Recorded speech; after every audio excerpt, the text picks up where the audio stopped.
It's a Money Monday, and we're talking about people who are trying to get your money. Beware, they're out there. With me is attorney Michael Jafar from the Dearborn firm Jafar and Mahdi. There's a lot of bad stuff going around out there with people who are trying everything they can to hook us into some kind of a deal.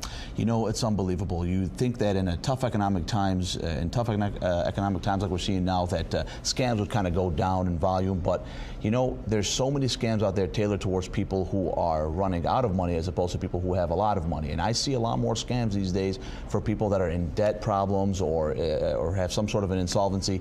There's scams tailored towards them. All right, let me show you one that was tailored toward me. It's an email that I actually received. And Michael, you said you had an email very similar to this. Yep. Take a look at this. This is the way it was written, okay? It came from obviously a foreign address or something, and it says not Dear Feldman, but Sear Feldman, misspelling there. And it says, please kindly view attachment for your message regarding late Dr. Kevin Feldman's estate. Couple of things. I don't have a relative named Dr. Kevin Feldman, but it would appear here, one might infer that, hey, maybe I do have a lost long relative somewhere who was a real high-paid doctor, and he's got money for me. And they wanted me to hook an attachment up there and get back to them. The second thing is that there was a misspelling. First of all, on the misspellings, that's a key to tell us that something's wrong. Well, look, the best thing you possibly probably did was not open that attachment. The key things to look for in a scam are misspellings, people making up information that's too good to be true, and people promising to give you money for no reason. And look, anytime you get something in the mail or email that, you know, over something that's extreme, like a death of a relative or a great deal, it's usually a fraud, because if this was real, somebody would have just called you and it would have been more legitimate. But you got to look out for these things these days, because they're all over the place and people want to believe that something good is going to happen. And so when stuff like this comes in the email or the mailbox at home, you know, people are going to be on their last, on the edge and want to see something like that. And remember, if you see a misspelling in there, chances are it came from somebody operating outside the USA and they don't know our language very well, so watch out for that one. Now, a lot of people in metropolitan Detroit, and really all over the country, are having trouble paying their bills right now.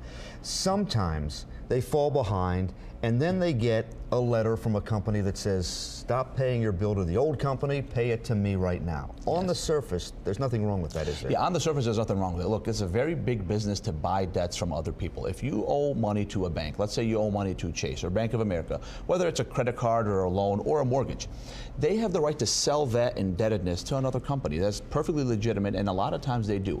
Most of the time, whenever they sell your debt to another company, it's because you've become very delinquent on the debt, and it has become worth a lot less than the face amount to that company.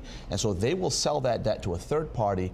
And here's why they usually do that. Now, I'm not an executive, obviously, at a bank, and I can't tell you specifically why they do it.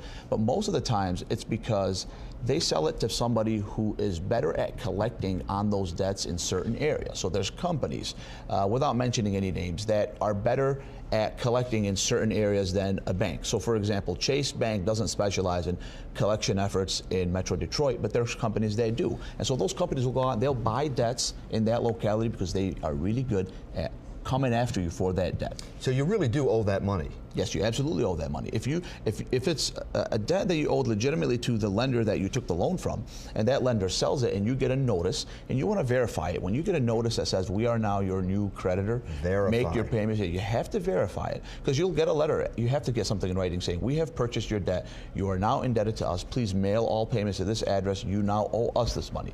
Verify it. As long as it checks out, then it's a perfectly legitimate deal, and now you have somebody new that you owe money to. All right, so that's the answer to the question that we get in email so many times. Should I believe somebody who tells me suddenly I owe them money? Maybe, but at least look into it first. That's the key. Yep. All right, attorney Michael Jafar from the firm Jafar and Mahdi in Dearborn. Thank you for being with us. And we'll see you tonight, Fox Studios, beginning at 5 with Money Works and the Job Shop, always working for you.